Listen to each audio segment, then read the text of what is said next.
Hello,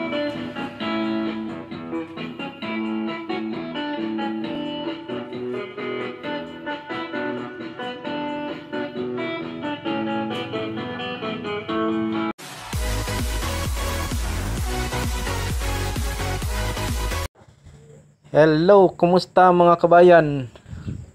May bago tayong project ngayon. Dalawang seats ng locker cabinet. Pinagawa to ng isang subscriber natin. Ito yung nabili ko na materialis. 6 na 3/4 ordinary plywood. Saka dalawang 1/4. Yung dalawang 1/4 yan, pang backboard natin yan. Sa likod yan, backing. Ang gagamitin natin itong 3/4 para sa ano niya, pag-assemble. Ngayon, tatabasin natin yung 3/4 na plywood. Puputulan ko lang ng 2 feet kasi ang height natin 6 feet lang. Bale ito, babawasan ko ng 2 feet. Pero yung nabawas, gagamitin natin yan pang shelves, pang header, kaya sa base niya.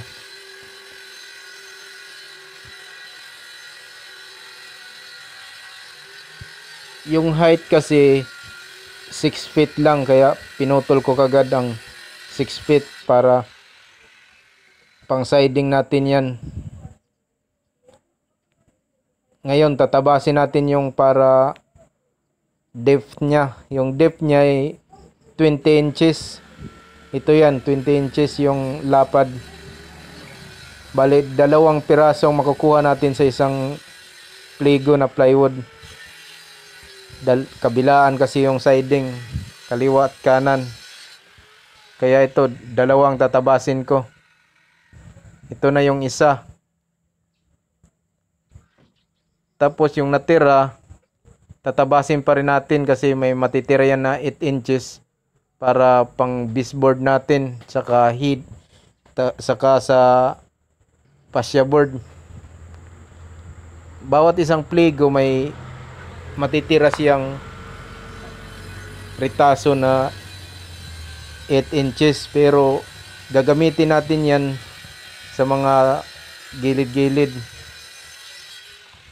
Gaya ng partition sa gitna, may partition to na maliit para sa Armalite niya, patayo, kasi ang may-ari nito ay Philippine Navy.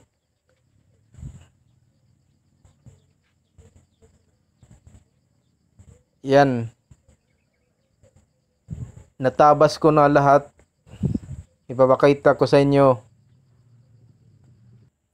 Lahat natabas ko na yung para sa isang seat natin. Bali, ang natira dito ay 3 piraso na lang. Yung 3 piraso ay para sa isang set na yan. Kaya bubuhin muna natin yung isang set na cabinet. Ito yung base niya. Lalagyan ko lang ng stick wheel muna.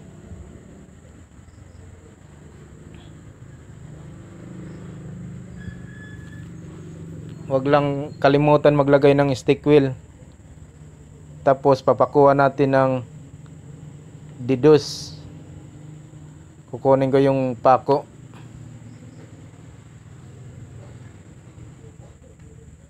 Ito yung pako didos finishing nails number 2. Pero ang sikreto ko dito ay papakuhan ko muna ito sa bandang gilid ng D1. Kasi minsan nabibiyak yung plywood, yung matigas na plywood nabibiyak sa didos. Kaya D1 muna ang ano ko sa gilid. Saka papakuha natin ng didos yan sa medyo gitna-gitna na. Doon sa pinakadulo rin, D1 yan. Tapos tatabihan natin ng didos.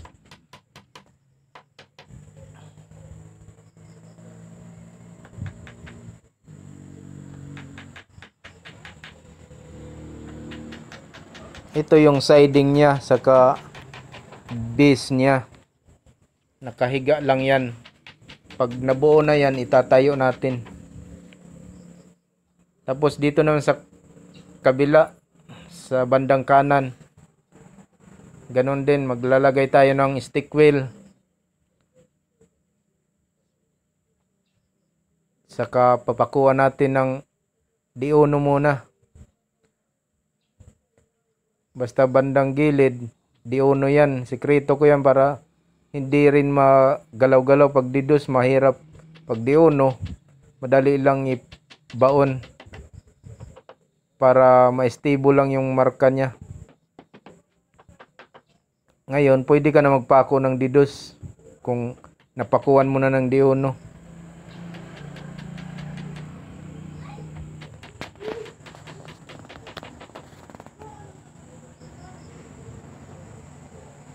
Tapos ang sunod natin yung header na. Itong header, mas malapad to kontra sa base niya, sa siding niya. Ang base saka siding, parehas lang ang lapad yan.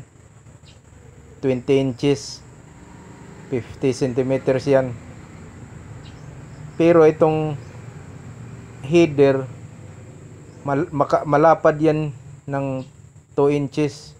Bali 22 inches yan. Tapos yung haba niya, imbis 4 feet lang, magiging 50 inches yan. Imbis na 48 inches lang yung width natin, pinapalampas ko yan sa gilid-gilid ng 1 inch. Kaya makikita nyo, nakalampas yun yung gilid, nakalampas sa kabilang gilid. Saka yung sa harap din, nakalampas yan ng 2 inches. Gilid-gilid, 1 inch, 1 inch. Kaya mas malapad yan. Kasi parang bubong yan eh.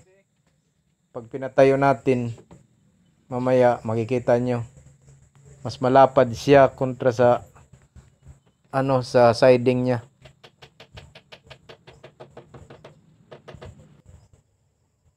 Ngayon, isusunod natin itong baseboard niya. 4 inches yan, pero kasama na yung shelf na base. Bali, lang yan, 8.5 centimeters lang yan yung width niya. Yan, ipapako natin. Siya nga pala, ito yung quotation ko dito sa mayari.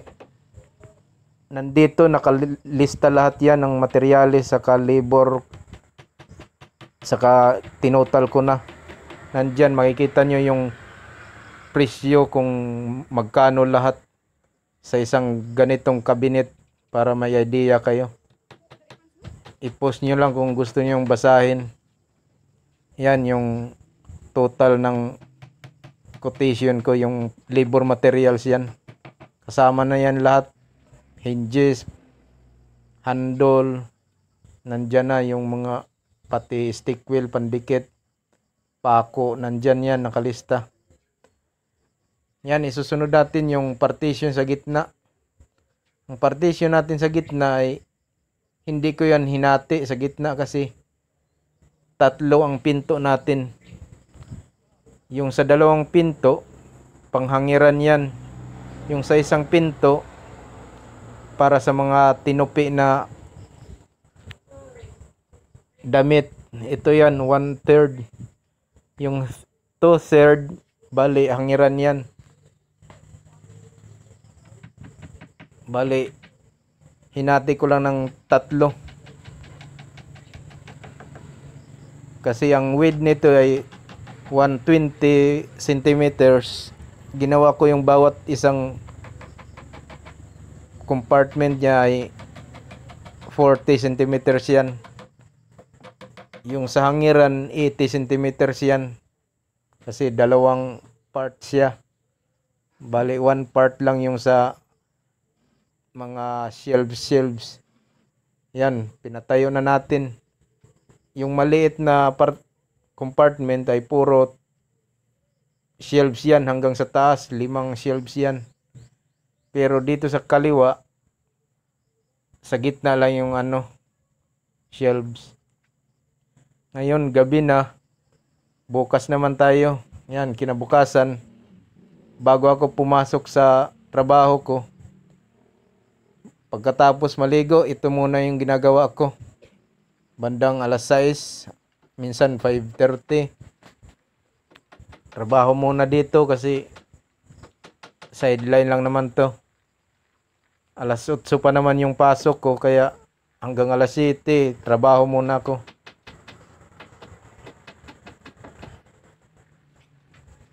Minsan 7:30, kakain na.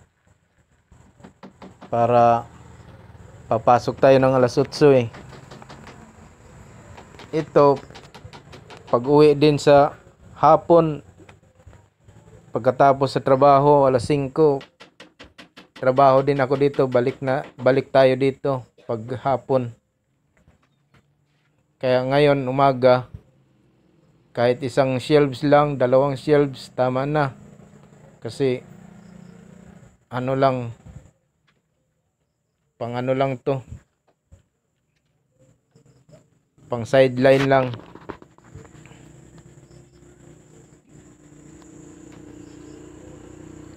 Ngayon pagdating sa hapon, ito naman, itutuloy natin yung isang shelves.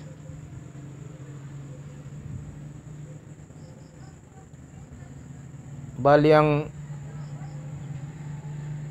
3 pligo na 3/4, saktong-sakto lang dito eh. Yung pang pinto, isang pligo, pero may pinutol na 2 feet. Yan ang ginawa kong header. Tapos yung sa ano rin yan, yung hinati rin sa siding, ang pinutol din na 2 feet, nandyan din sa baba, sa base. Tapos ito pa yung pangatlo, yung para shelves natin sa gitna, saka mga partition. Kaya saktong-sakto lang talaga yung 3 pligo nito. Ang tira-tira nito ay maliliit lang, hindi na pwede magamit pang shelves. Yung 2 shelves nga dito eh, dinugtong ko na lang kasi kulang kung bubuuhin natin yung shelves. Yung maliliit lang naman, dinugtong ko na lang. May gala pa lang sa ilalim, hindi makikita, hindi mapapansin. Sa pinakabandang baba, linagyan ko lang ng galapa. Pero eksakto talaga ang 3 piraso na 3 pligo na plywood. Hindi ka na magdadagdag. Pero pati ritaso gagamitin mo talaga. Kaya eksaktong-eksakto. Ang may malaking tira lang dito yung sa backboard, yung 1/4 na plywood, kasi 2 feet ang natitira dito. 2 feet by 4 feet. Yan ang natira lang na malapad. Yung 1/4 lang. Pero itong 3/4, halos walang natira dito. Ito, linagyan ko pa ng sa gitna ng shelves. Bali 2 shelves dito sa kaliwa niya. Samantala dito sa kanan, 5 shelves yan.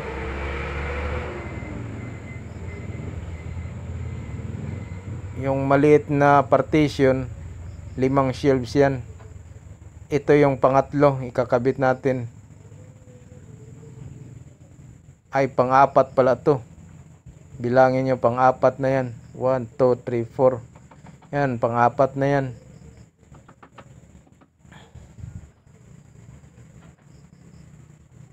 Bali, isang shelves na lang sa taas, pang-5. Matatapos na natin.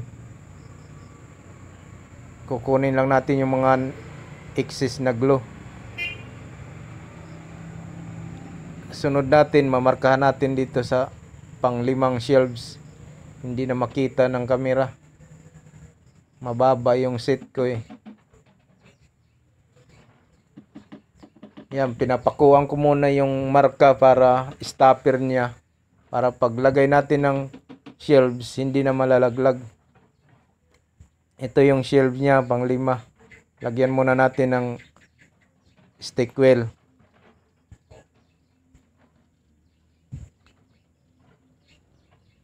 Kabilaan yan. Yung mga hindi pa nagsusubscribe, mga kabayan, paki-subscribe na lang po. Tsaka huwag kalimutan mag-like. Paki-like naman. Ito yung pang-5. Ilalagay ko lang kahit bitawan, pwede na kasi may pako yan, naka-stopper. Yan, papakuha natin. D1 lang muna. Saka yung D2 ang sa gitna.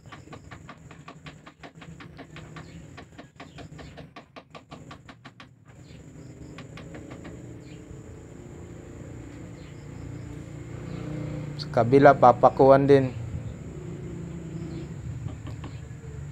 Yan, 5 shelves. 1, 2, 3, 4, 5, 5 yan. Ang kulang na lang dito yung fascia board. Ito, fascia board na lang ang papakuha natin.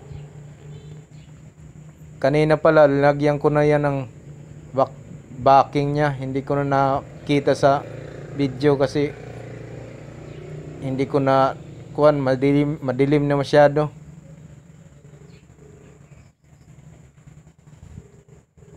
Overtime to eh. Pagkatapos sa trabaho din dito sa bahay. Ito yung fascia board. Bali sanipa yan sa Tagalog. Yung sa ilalim yan, baseboard. Ito, fascia board. Stopper yan ng pinto.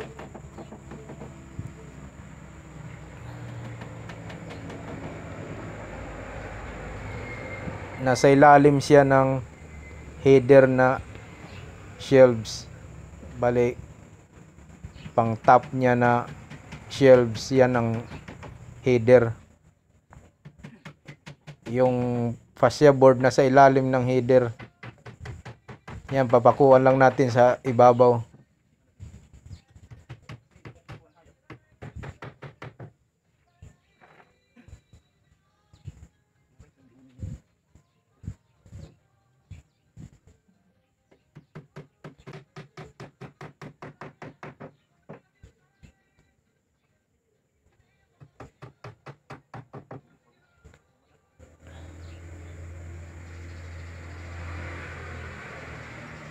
Yun, tapos na mga kabayan. Hintayin na lang natin ang pintuan. Ito, natapos na rin yung 2 seats.